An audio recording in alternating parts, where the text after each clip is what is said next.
আসসালামু আলাইকুম। প্রিয় একাদশ দ্বাদশ শ্রেণীর শিক্ষার্থীবৃন্দ, তোমরা সকলে কেমন আছো? আশা করি আল্লাহর রহমতে তোমরা সকলেই ভালো আছো। আজকে আমি তোমাদের সমাজবিজ্ঞান দ্বিতীয় পত্রের প্রথম অধ্যায় বাংলাদেশের সমাজবিজ্ঞান চর্চার বিকাশ, আমি এই চ্যাপ্টার নিয়ে আমার লেকচার শুরু করব।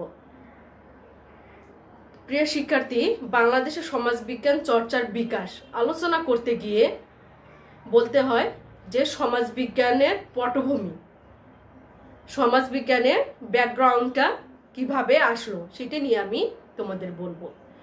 সামাজিক জীব হিসাবে মানুষের প্রাকৃতিক এবং সামাজিক পরিবেশের মধ্যে একটা ভারসাম্য রক্ষা করে চলতে হয় এবং প্রাগৈতিহাসিক যুগ থেকেই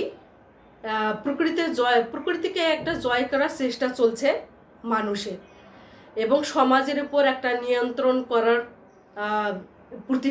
প্রচেষ্টা কিন্তু চলতেই আছে। মানুষের এই যে অদম্য আগ্রহ এবং এই প্রচেষ্টায় হলো সহায়তা করেছে মানুষের বুদ্ধিমত্তা, জ্ঞান এবং তার দক্ষতা। তার জ্ঞান, তার দক্ষতা, এই বুদ্ধিমত্তার ফলেই কিন্তু মানুষ বিভিন্ন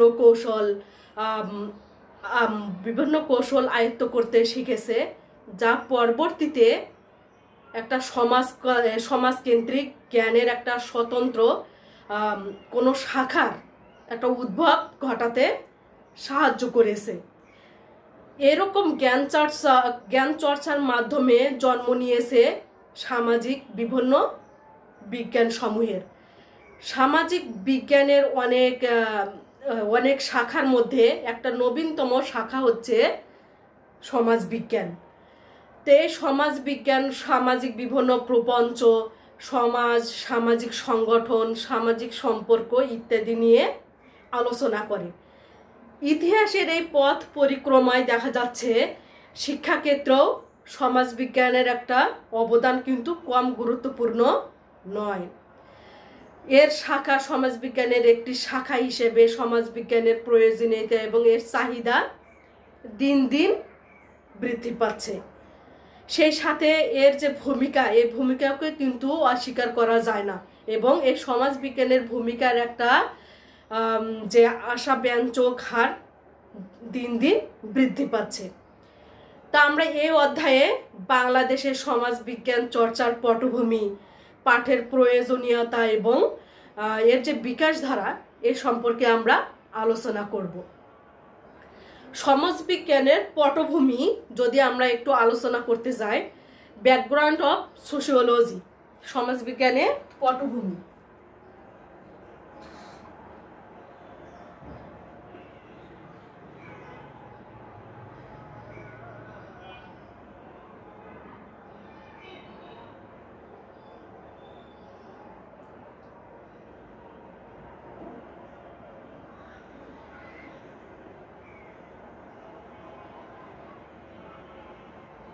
ব্যাকগ্রাউন্ড অফ সোশিওলজি।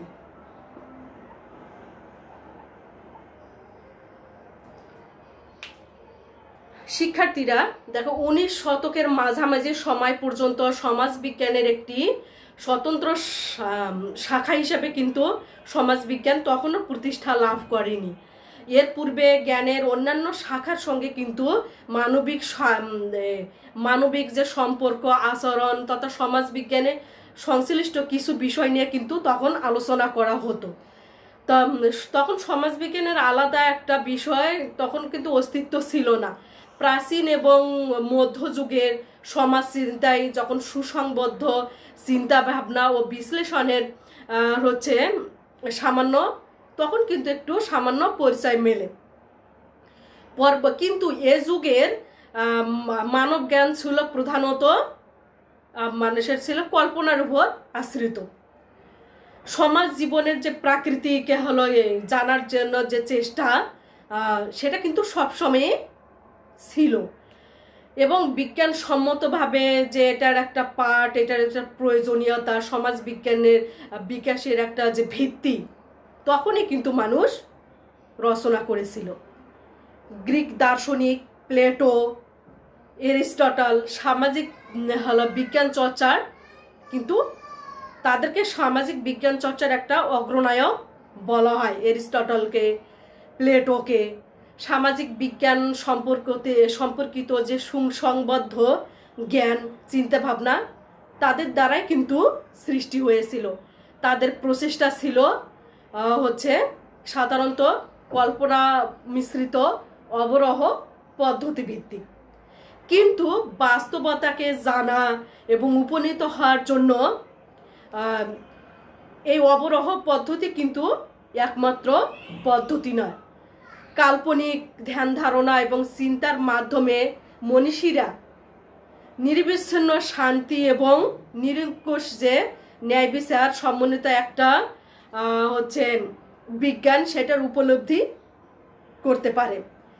কিন্তু তখন মূলত যুক্তিতর্কের মাধ্যমে আদর্শ একটা সামাজিক প্রতিষ্ঠার জন্য, আদর্শ একটা সামাজিক ব্যবস্থার জন্য তারা ওইটার প্রতি একটা কিভাবে বাস্তবতা রূপ দেওয়া যায় সেটা তারা চিন্তা ভাবনা করেছিল। তাদের যে সৃষ্টিকর্ম, তাদের সৃষ্টিকর্মের পৃথিবীর মানুষ সম্পর্কে তাদের যে অতি ইন্দ্রিয় যে ধ্যান ধারণা সেটাই প্রতিফলন দেখা যায় প্লেটো এবং এরিস্টটলের চিন্তাধারায়, সমাজ সম্পর্কিত চিন্তাধারায়। 16 শতকের আগ পর্যন্ত কিন্তু মানব জীবন সংক্রান্ত চিন্তা ভাবনা, বস্তুনিষ্ঠ চিন্তা ভাবনার আমরা কিন্তু তখনও হচ্ছে এর প্রয়োগ, এর চিন্তা ভাবনা যে ছিল এটার প্রমাণ পাওয়া যায়নি। পরে এই সময়কার উল্লেখযোগ্য চিন্তাবিদ হচ্ছে ম্যাকিয়াভেলি।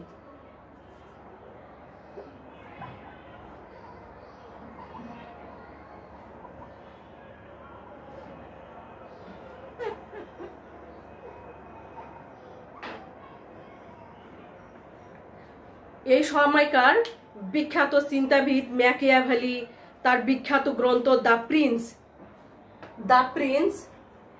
প্রিন্স গ্রন্থে রাষ্ট্র এবং প্রশাসন এবং সমাজ সম্পর্ক নিয়ে সর্বপ্রথম উনি বস্তুনিষ্ঠ একটা আলোচনা পাওয়া যায় তার দ্য প্রিন্স গ্রন্থে।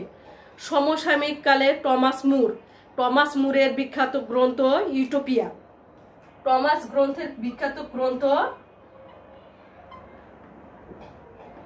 ইউটোপিয়া, ইউটোপিয়ার দৃষ্টিকোণ থেকেও দেখা যাচ্ছে একটি সুন্দর সমাজ ব্যবস্থার চিত্র আমরা লক্ষ্য করি হলো টমাস মুরে ইউটোপিয়া গ্রন্থে। এছাড়া ইতালির পণ্ডিত তারপর হচ্ছে ভিকো এবং ফরাসি দার্শনিক মন্টেস্কু তাদের কিন্তু চিন্তা ভাবনাতেও সমাজ নিয়ে একটা তাদের যে চিন্তা ভাবনা, তাদের যে হচ্ছে বস্তুনিষ্ঠভাবে সমাজকে নিয়ে আলোচনার সেটার প্রয়াস লক্ষ্য করতে পারি আমরা মন্টেস্কু, তারপর হলো ফরাসি দার্শনিক ভিকো তাদের চিন্তা ভাবনায়। তো বস্তুনিষ্ঠ পর্যবেক্ষণের মাধ্যমে সমাজ বিকাশের যে একটা সূত্রাবলী, এই সূত্রাবলী আবিষ্কার করেন ভিকো। আর মানব সমাজ বিকাশের হচ্ছে ভৌগোলিক যে হলো প্রস্তাব, এই ভৌগোলিক প্রস্তাবের হলো ব্যাখ্যা দেন মন্টেস্কু। বিভিন্ন কোয়াদ্রোসে তারপর হচ্ছে সেন্ট সাইমনও কিন্তু সমাজ বিজ্ঞানের যে উৎপত্তির ভিত্তি তাদের বিভিন্ন রচনায় কিন্তু আমরা লক্ষ্য করি। ফরাসি চিন্তাবিদ অগাস্ট কোতকে সমাজবিজ্ঞানের জনক বলা হয়। তোমরা জানো সমাজবিজ্ঞানের জনক বলা হয় ফরাসি চিন্তাবিদ অগাস্ট কোতকে। সমাজবিজ্ঞানের ক্ষেত্রে তার অসামান্য অবদানের জন্য নয়, বরং সমাজ নিয়ে তার উৎসাহ বা ব্যঞ্জক যে অনুপ্রেরণা জন্যই তাকে এরূপ মর্যাদা দেওয়া হয়, সমাজবিজ্ঞানের জনক হিসেবে অভিহিত করা হয়। 1839 সালে অগাস্ট কোত যখন সোশিওলজি শব্দটি প্রবর্তন করেন, যেটা হলো মানে তার হলো বাংলা প্রতিশব্দ সমাজবিজ্ঞান, 1839 সালে অগাস্ট কোত সর্বপ্রথম উদ্ভাবন করেন। তা সামাজিক বিজ্ঞান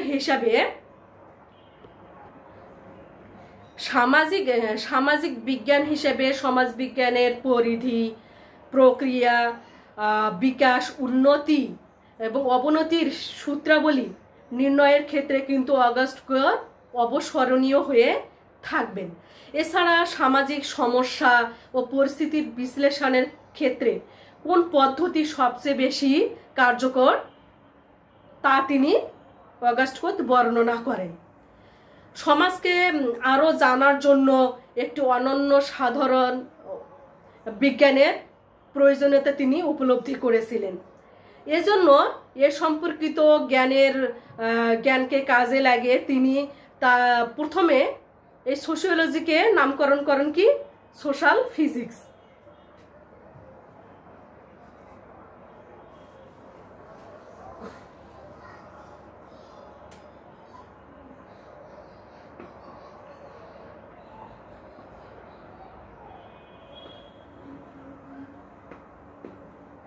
আমরা দেখেছি যে অগাস্ট কোত হচ্ছে তার সর্বপ্রথম সমাজ নিয়ে চিন্তা ভাবনা নিয়ে যে তিনি রচনা যে হলো মানে যার রচনাবলীর নিয়ে যে সমাজ বিজ্ঞানের একটা শাখার উদ্ভব করেছিলেন, সেই শাখাটির উনি নাম দিয়েছিলেন সোশ্যাল ফিজিক্স, যা বা সামাজিক পদার্থ বিজ্ঞান, এবং পরবর্তীতে তিনি এটার নামকরণ করেন সোশিওলজি বা সমাজ বিজ্ঞান।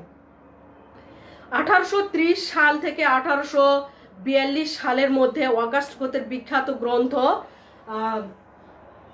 হলো পজিটিভ ফিলোসফি,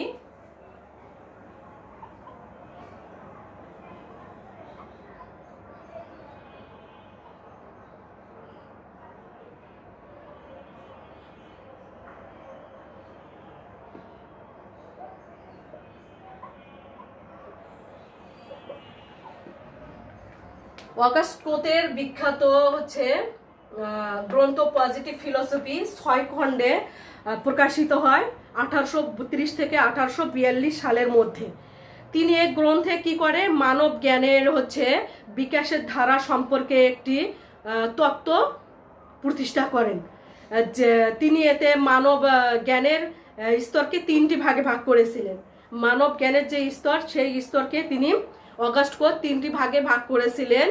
যেটা হচ্ছে 1 নম্বর, মানব বিকাশের জ্ঞানকে তিনি 3টি স্তরে ভাগ করেছিলেন। একটা হচ্ছে থিওলজিক্যাল স্টেজ, যেটি হচ্ছে থিওলজিক্যাল ধর্মকেন্দ্রিক স্টেজ, মেটাফিজিক্যাল,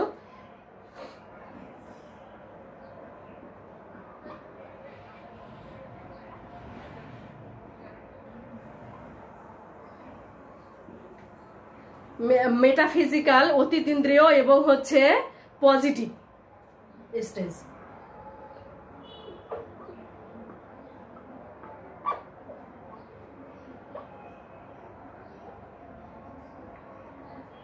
মেটাফিজিক্যাল স্টেজ ধর্মকেন্দ্রিক, মেটাফিজিক্যাল, অতীন্দ্রিয় এবং পজিটিভ দৃষ্টবাদী স্তর। তো এই 3টি মানব বিকাশের স্তরকে তিনি 3টি ভাগে ভাগ করেছেন। এই স্তর বিন্যাসের মাধ্যমে অগাস্ট কোত মানব জ্ঞানকে সমাজ বিজ্ঞান হিসাবে একটা প্রতিষ্ঠা করার চেষ্টা করেন। কোতের প্রতিষ্ঠার হলো এই জ্ঞানের শাখা প্রতিষ্ঠার সমাজকে কি করে অগাস্ট কোতের এই হচ্ছে চিন্তা ভাবনাকে পূর্ণাঙ্গতা দান করেন হারবার্ট স্পেন্সার, এবং হারবার্ট স্পেন্সার তার সোশ্যাল ফিলোসফি নামক গ্রন্থে হচ্ছে সমাজকে অধিজৈবিক, যেটা হচ্ছে সুপার অর্গানিক যা হলো হিসাবে হলো অভিহিত করেন। তোমরা জানো হারবার্ট স্পেন্সারকে বিবর্তনবাদী সমাজবিজ্ঞান হিসাবে আখ্যায়িত করা হয়। তিনি বিবর্তনের মাধ্যমে যে আজকের সমাজ প্রতিষ্ঠা হয়েছে সেটা তিনি হারবার্ট স্পেন্সার প্রতিষ্ঠা করেন। তার এই অবদানকে হচ্ছে ছোট করার কোনো উপায় নেই। হারবার্ট স্পেন্সারকে সমাজবিজ্ঞানে যে তার অবদান, এই অবদানকে কিন্তু আমরা কখনোই ছোট করে দেখতে পারবো না। এছাড়া হলো কি বলে শেফাল্ড, নোভিকজ, ওয়ার্ড, সামনার, হচ্ছে গিডিংস, এ পরবর্তী সমাজবিজ্ঞানীগণ সমাজবিজ্ঞানের বিকাশে গুরুত্বপূর্ণ অবদান রেখেছে। এবং এভাবেই দেখা যাচ্ছে সমাজবিজ্ঞান যে আজ হচ্ছে সারা বিশ্বে প্রতিষ্ঠা লাভ করেছে, তার ভিত্তি রচনা করেছিল সেই এরিস্টটল, প্লেটো থেকে শুরু করে আজকে হচ্ছে সমসাময়িক সমাজবিজ্ঞানীদেরও কিন্তু অবদান কম না। ওকে। শিক্ষার্থীরা, এখন আমরা জানবো যে বাংলাদেশের সমাজবিজ্ঞানের পটভূমিটা কিভাবে আসলো, বাংলাদেশের সমাজবিজ্ঞানের যে বিকাশ ধারা সেটা কিভাবে বিকশিত হয়েছে, এর পটভূমিটা মানে শুরু হয়েছে কিভাবে বাংলাদেশে, সেটা আমরা এখন জানবো।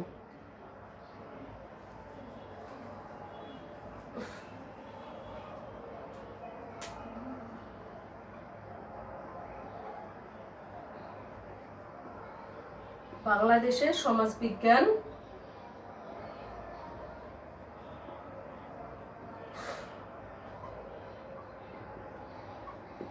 চর্চার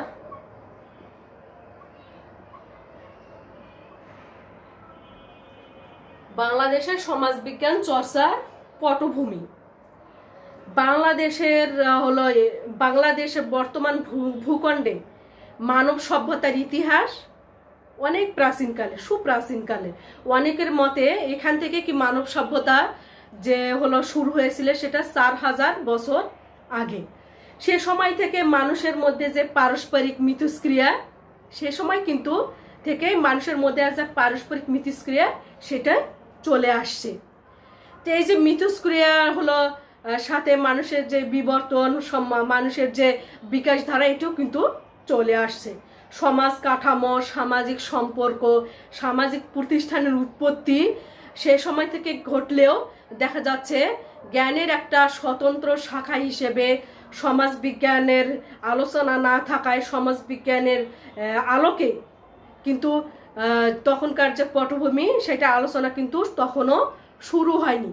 কিন্তু ভারতীয় উপমহাদেশে সমাজবিজ্ঞান চিন্তার ইতিহাস লক্ষ্য করা যায় প্রায় 2000 বছর আগে। ভারতীয় উপমহাদেশে সমাজ চিন্তা সম্পর্কিত প্রথম যে আলোচনা সেটা আমরা দেখতে পাই কৌটিল্যের অর্থশাস্ত্র।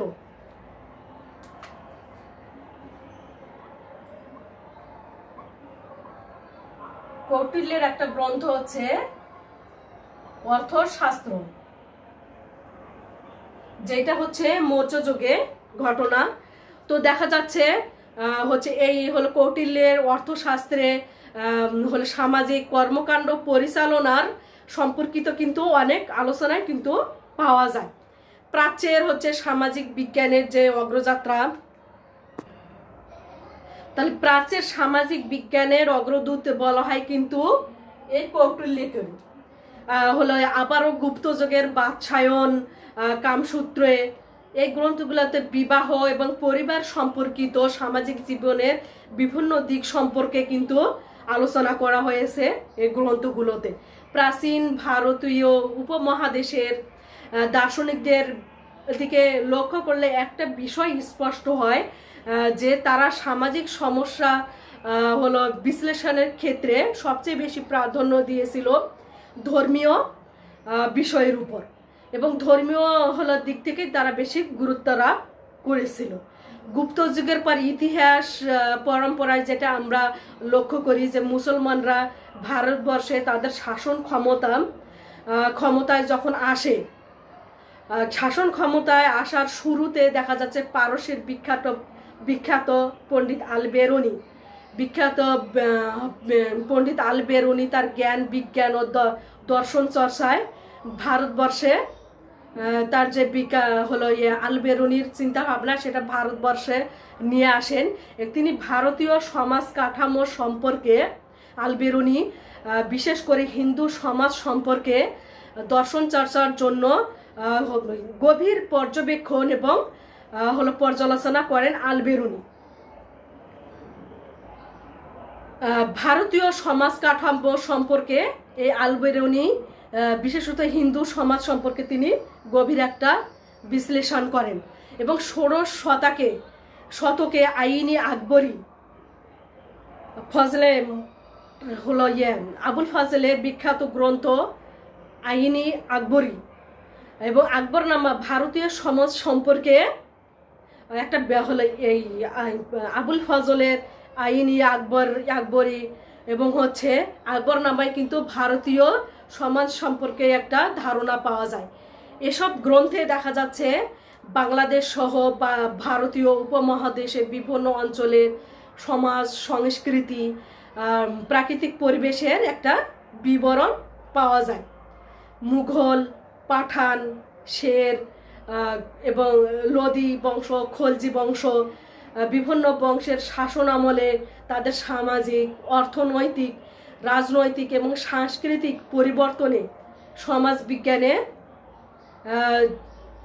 যে ধ্যান ধারণা একটা উপযোগ্য একটা বিষয় আমরা এই গ্রন্থগুলোতে আমরা লক্ষ্য করি। 1757 সালে পলাশির যুদ্ধের যে পটভূমিকা একটা, এটার মাধ্যমে যখন ইংরেজরা ভারতবর্ষের ক্ষমতা দখল করে, 1757 সালে পলাশির যুদ্ধের মাধ্যমে দেখা যাচ্ছে যখন বাংলাদেশের স্বাধীন নবাব সিরাজউদ্দৌলার পতন ঘটে, তখন কিন্তু ইংরেজদের একটা শাসন তার ক্ষমতা দখল করে এবং ইংরেজদের শাসন চলে আসে। ইংরেজরা তাদের শাসনের নামে সুদীর্ঘকাল একটা শোষণ করে এই ভারতীয় উপমহাদেশকে। ইংরেজ শাসনের প্রভাবে এদেশের প্রচলিত সমাজ কাঠামোর যে অর্থনৈতিক অবস্থা, অর্থনৈতিক একটা ব্যবস্থা, সামাজিক ব্যবস্থা, সাংস্কৃতিক ব্যবস্থা, শিক্ষা ব্যবস্থা থেকে শুরু করে উৎপাদন ব্যবস্থার একটা আমূল পরিবর্তন ঘটে। এবং হচ্ছে এই আমূল পরিবর্তন ঘটার ফলে doctor A K Nazmul Karim তার বিখ্যাত একটা গ্রন্থ changing society in India, Pakistan and Bangladesh, doctor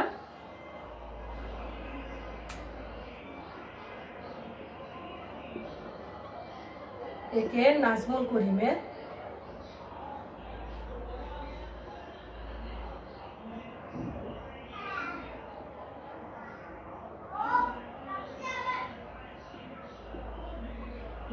করিমের বিখ্যাত গ্রন্থ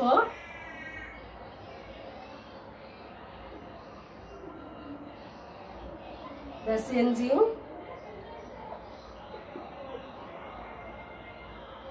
সোসাইটি ইন ইন্ডিয়া,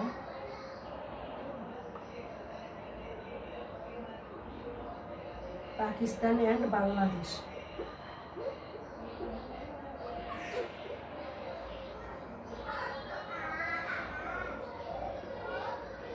তাহলে তোমাদের যদি জিজ্ঞেস করা হয় যে ডক্টর এ কে নাজমুল করিমের বিখ্যাত গ্রন্থর নাম কি, চেঞ্জিং সোসাইটি